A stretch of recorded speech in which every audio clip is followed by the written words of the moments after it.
Marcos capítulo 8, versos 22 a 26, o texto assim diz: Então chegaram a Betsaida e lhe trouxeram um cego, rogando-lhe que o tocasse. Jesus, tomando o cego pela mão, levou-o para fora da aldeia e, aplicando-lhe saliva aos olhos e impondo-lhes as mãos, perguntou-lhe: Vês alguma coisa? Este, recobrando a vista, respondeu: Vejo os homens, porque como árvores os vejo, andando. Então novamente lhe pôs as mãos nos olhos, e ele, passando a ver claramente, ficou restabelecido, e tudo distinguia de modo perfeito. E mandou Jesus embora para casa, recomendando-lhe: Não entres na aldeia. Sabe que há duas coisas que chamam a atenção nesse texto aqui. Uma coisa é que esse texto é uma peça única. Ou seja, você não vai achar, nós temos 4 evangelhos, mas nenhum outro evangelho, os outros 3, além de Marcos, não reconta, não repete, não reprisa essa história. Essa história, esse fato que Jesus vivenciou com o chamado cego de Betsaida, é uma peça única. Outra coisa que chama a atenção é que esta cura, ela tem uma diferença de todas as outras curas que nós temos registro no Novo Testamento que Jesus tenha feito. Porque todas as curas, a pessoa chega para Jesus e é curada. Neste caso aqui, diferente de todas as outras curas, Jesus faz a cura de uma forma gradual. Ela não é de uma vez só, ela vai acontecendo. Jesus define nesse texto a relação de Deus com o homem como um processo. É um processo. Por isso que eu quero te convidar a refletir comigo nesta noite sobre isso. Entender um pouco o processo. Entenda esse processo. E o texto retrata um pouco isso. Na verdade, a relação do homem com a palavra de Deus é um processo, né? A gente vai conhecendo aos poucos. A própria palavra de Deus como revelação é um processo. Nós temos, por exemplo, coisas que o Antigo Testamento fala, que só no Novo Testamento você vai entender. É um processo, né? São coisas que são reveladas aqui e vão se compondo de uma forma que lá na frente você vai entender o que aquilo significa. A gente chama isso na teologia de revelação progressiva, né? Deus se revelou progressivamente ao ser humano. Quando a gente se arrepende dos nossos pecados, quando nós confiamos em Jesus, nós somos justificados. Significa que nós somos declarados justos. Portanto, nós somos santos, e isto acontece instantaneamente. Por isso que Paulo, ao escrever suas cartas, ele vai dizer: estou escrevendo aos santos que estão em Corinto, ou em Colossos, ou outra cidade. Porque quando nós somos salvos, nos arrependemos dos nossos pecados, nós somos declarados justos por Deus e santos. Só que o crente, ele é santo em posição. Mas o crente não é necessariamente santo em experiência, na experiência. Deus nos coloca numa posição de santos, mas nós não vivenciamos a santidade ou a santificação na experiência. Porque, de forma instantânea eu estou dizendo, porque a experiência da santificação, ela é um processo, ela vai acontecendo. Isso tem sido muitas vezes a frustração de muitas pessoas, porque elas não conseguem compreender muito o processo, e elas se frustram. Porque quando elas reconhecem Jesus como Senhor Salvador, quando elas estão naquele processo de se entregar nas mãos de Deus, quando elas se arrependem dos pecados, parece que dá uma vontade de viver uma vida correta. E vivem uma vida correta, instantaneamente. Mas o tempo vai passando, parece que nós voltamos ao pecado, a gente retorna a uma vida mais comum, uma vida mais pecaminosa, porque nós não entendemos o processo. A história que nós lemos aqui começa a ser narrada dizendo que trouxeram a ele, a Jesus, um cego. Semelhante a todos nós, né? Sempre alguém nos traz, né? Nunca a pessoa vem por si mesma, alguém nos trouxe. Às vezes é alguém, às vezes é alguma coisa, alguma situação que nos traz até Jesus, né? E nós somos trazidos então. Diz o texto também que a intenção de quem trouxe é rogando-lhe que o tocasse. Essa é a ideia, né? Toca nesse homem. Porque nós também somos assim, a gente chega querendo alguma coisa, a gente chega com uma expectativa diante de Deus, né? Deus vai fazer alguma coisa por nós. Agora, presta atenção numa coisa, a intenção daquele cego e dos seus amigos, né? A minha intenção, a sua intenção é a gente chegar diante de Deus ou de Jesus e ter um alívio imediato. Aliás, é isso que a gente quer com tudo na vida, né? Alívio imediato. A gente quer um remédio para uma dor de cabeça, por exemplo, a gente quer alívio imediato. Nós não aguentamos esperar muito tempo. E eles chegam com essa expectativa. Mas Jesus é surpreendente, é meio que imprevisível. Porque Jesus, ele acaba envolvendo esse homem num processo. Eu não sei se você conhece o texto, já leu várias vezes, você já prestou atenção nisso. Mas ele faz esse homem entender a importância do processo.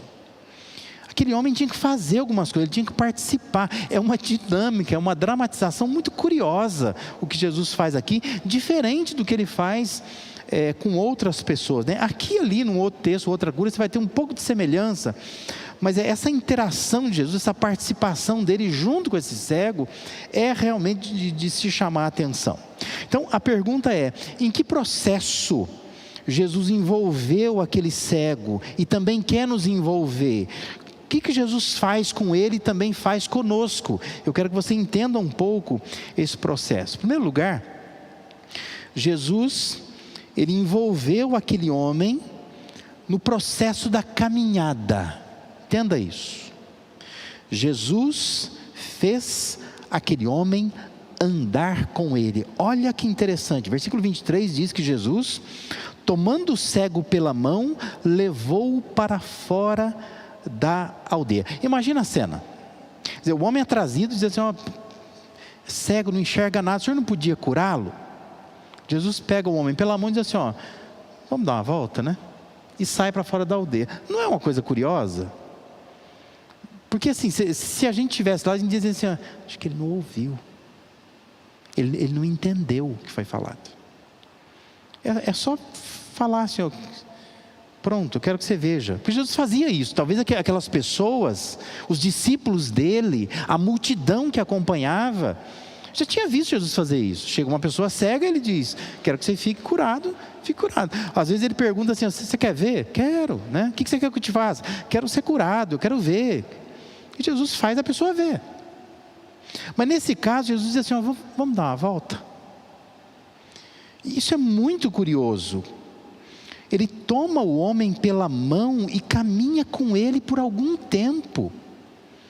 50 metros, será? 100 metros? 500 metros? 1 quilômetro talvez? A gente não sabe. O que nós sabemos é que ele tem que andar com Jesus. E é muito curioso isso. Esse é o processo da caminhada. O que Jesus está fazendo aqui é dizendo para o homem: caminha comigo. Agora, olha que interessante. Você já caminhou com um cego? Já caminhou? Você já ajudou um cego? Talvez você nunca teve um contato assim com um cego, né? De pegar o cego pela mão e ajudar um cego. Mas vamos pensar assim, uma pessoa que é insegura, uma pessoa idosa. Você já ajudou uma pessoa a atravessar a rua, por exemplo? É interessante que a caminhada envolve confiança. Até porque, se você prestar bem atenção no texto, o texto vai terminar Jesus dizendo assim: ó, vai para sua casa e não entra na aldeia. Aí eu pergunto assim para você: você acha que ele morava naquela aldeia? Eu acho que não, né? Eu estou errado? Como é que você diz para alguém assim, ó, vai para tua casa, mas não entra na aldeia? Ué, se a minha casa é na aldeia, eu tenho que entrar na aldeia. Então assim, nós já estamos entendendo uma coisa. Esse homem não era daquela aldeia. Ele foi para lá, atrás de Jesus, mas ele não é dali. Portanto, o chão, os caminhos não são conhecidos dele. É um caminho estranho. Ele nunca andou com Jesus.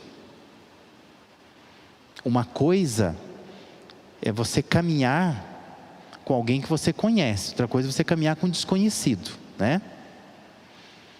Eu já tive ovelhas, por exemplo, né? Que são tetraplégicas, né? E aí, às vezes chegando na igreja, né? No carro, lá fui eu tentar ajudar, tirar do carro.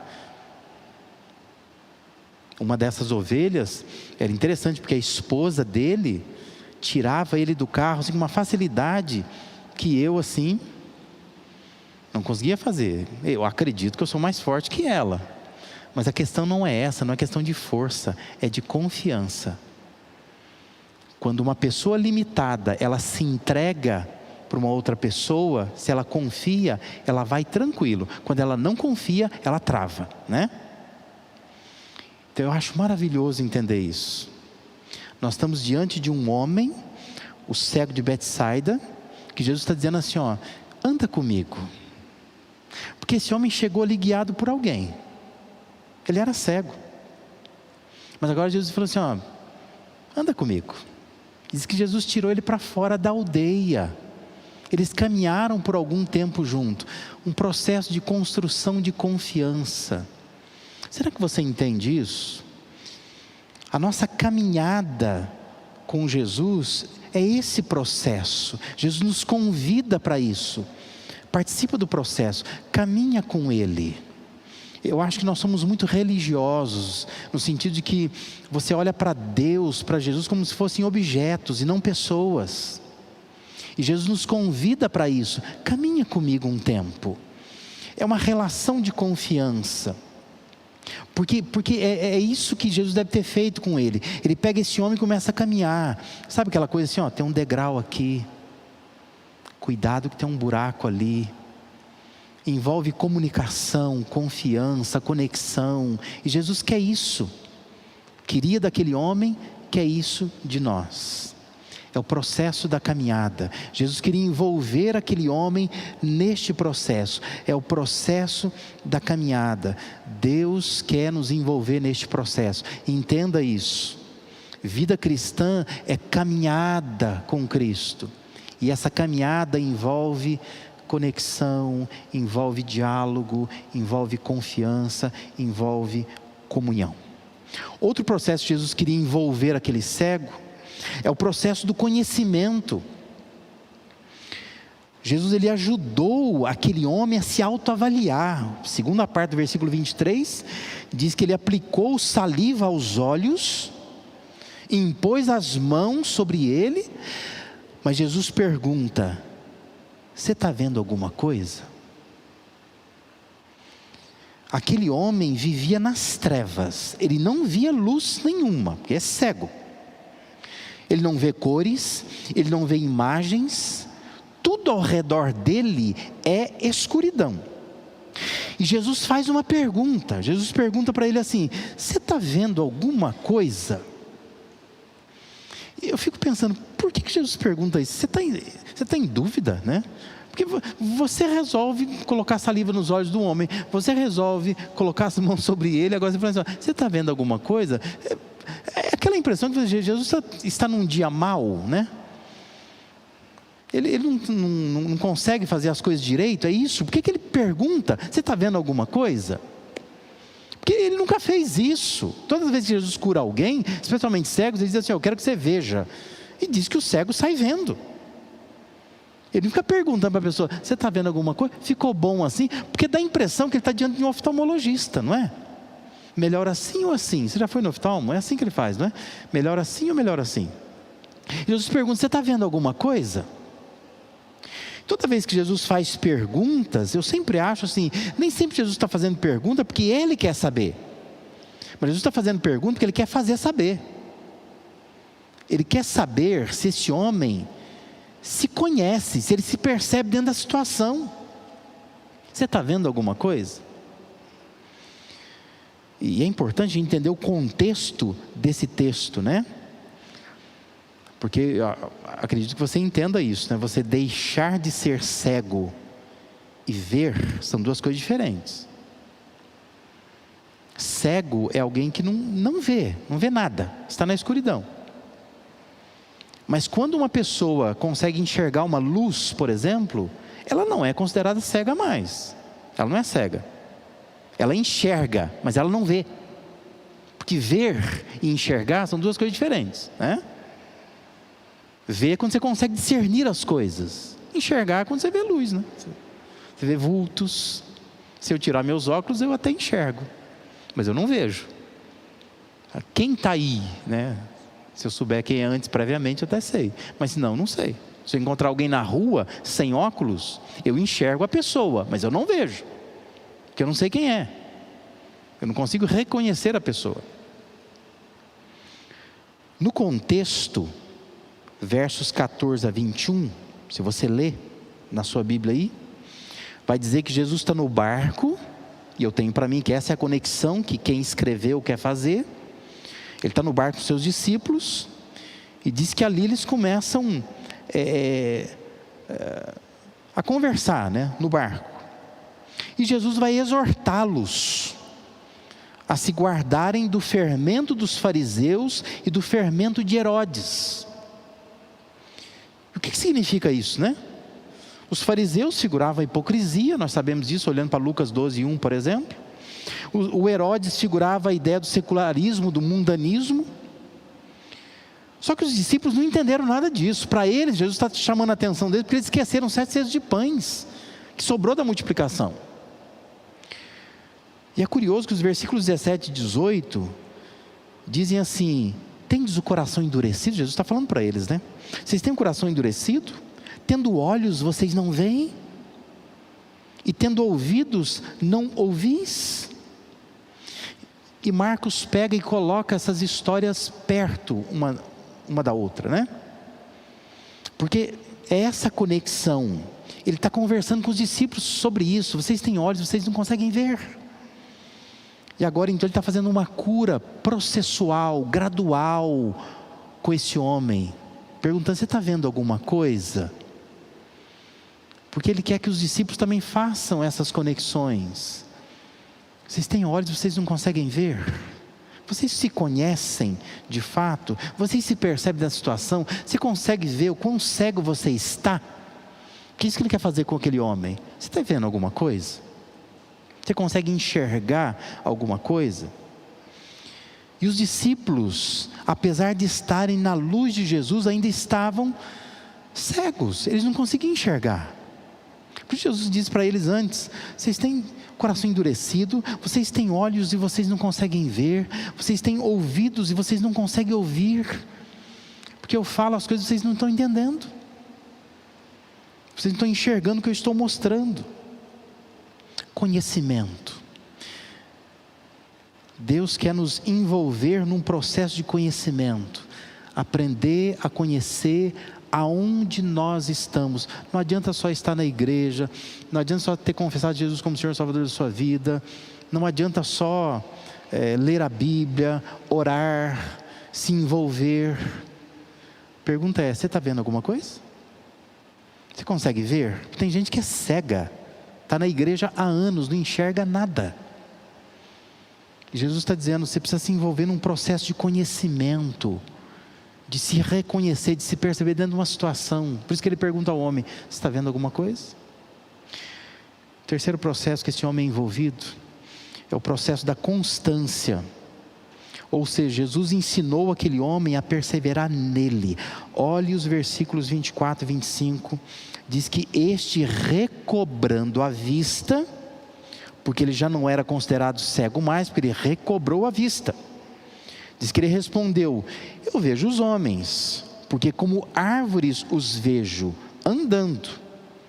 Então, novamente Jesus põe as mãos nos olhos dele, e ele, passando a ver claramente, ficou restabelecido, e tudo distinguia de modo perfeito.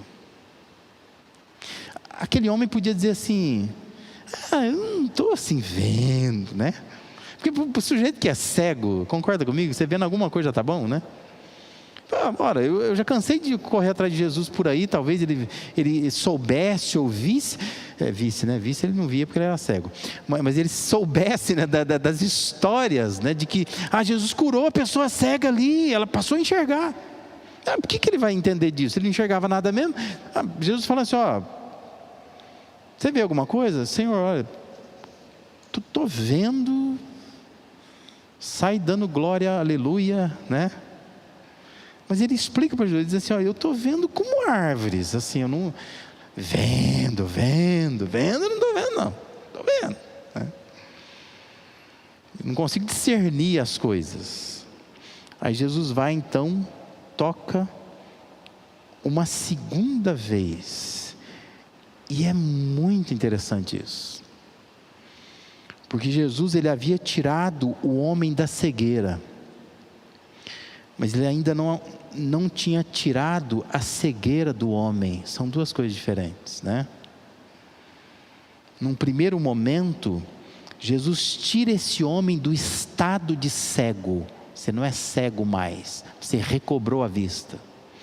No segundo momento, ele tira a cegueira do homem. Agora você consegue ver perfeitamente. É o segundo toque de Jesus. Nós precisamos ser constantes, perseverar, não nos acomodar. A gente não pode se contentar. Tem que pensar assim: Jesus pode ainda me tocar mais uma vez e pode me fazer enxergar de modo perfeito. Nós lemos agora há pouco Provérbios 4:18. O caminho do justo é como a luz da aurora, vai brilhando mais e mais até ser dia perfeito. Essa é a caminhada do cristão. A gente vai caminhando até ser dia perfeito. Por isso presta atenção numa coisa: nunca desista de caminhar com Jesus enquanto houver a possibilidade de chegar a um outro lugar. Continue caminhando. Não se contente. Ele ainda pode te tocar de novo. É um processo. Deus pode ir melhorando a nossa vida, melhorando a nossa relação com Ele. Nós precisamos aprender isso. Nós precisamos nos envolver nesse processo. É o processo da santificação, de ir saindo da aldeia para nunca mais voltar a ela, porque é assim que o texto vai terminar. Jesus fala para o homem: não volta para lá, vai para casa, mas não volta para lá, porque agora você enxerga perfeitamente, você vê tudo perfeitamente. Talvez naquela aldeia ele fosse conhecido como cego, talvez naquela aldeia ele sempre fosse tratado como cego. Ele diz: não volta para lá, você agora é uma pessoa diferente, você se envolveu num processo, que você caminhou comigo, você confiou em mim de fato, você conheceu o que está acontecendo de fato na sua vida, e você agora tem que ser constante. Sai da aldeia, vai para a sua casa, vai viver sua vida. Como é que está a sua vida nesta noite? Você está comprometido com o processo? Jesus quer andar, Jesus quer caminhar com você, para estabelecer essa relação de confiança, essa experiência de dia a dia caminhar com Ele. Ele quer que você se autoavalie, que você se conheça, que você responda para Ele: você está vendo alguma coisa? Está bom assim? Você consegue enxergar as coisas? Você consegue discernir? Ele quer que você se envolva nesse processo de constância. Mais um toque, mais uma experiência com Jesus. Ele está disposto a fazer isso. É isso que o texto chama a atenção. Se você disser para Deus: Deus, eu estou vendo os homens como árvores, eu não estou vendo direito, eu não estou conseguindo discernir as coisas direito. Jesus está disposto a tocar mais uma vez. É isso que Ele faz com o homem aqui. Ele toca mais uma vez, até que ele possa enxergar tudo de modo perfeito. Que Deus abençoe sua vida, que você saia deste culto nesta noite com essa disposição: eu quero caminhar com Jesus, eu quero conhecer cada vez mais aonde eu estou nessa caminhada com Ele. Eu quero ser constante, eu quero perseverar. Enquanto houver possibilidade de chegar em outro lugar, enquanto houver possibilidade de se movimentar, de eu me movimentar, eu quero me movimentar, porque eu quero enxergar tudo de modo perfeito, porque eu sei que o meu Deus está disposto a caminhar comigo, me tocar mais uma vez e me fazer ser cada vez melhor para a glória e para a honra dEle.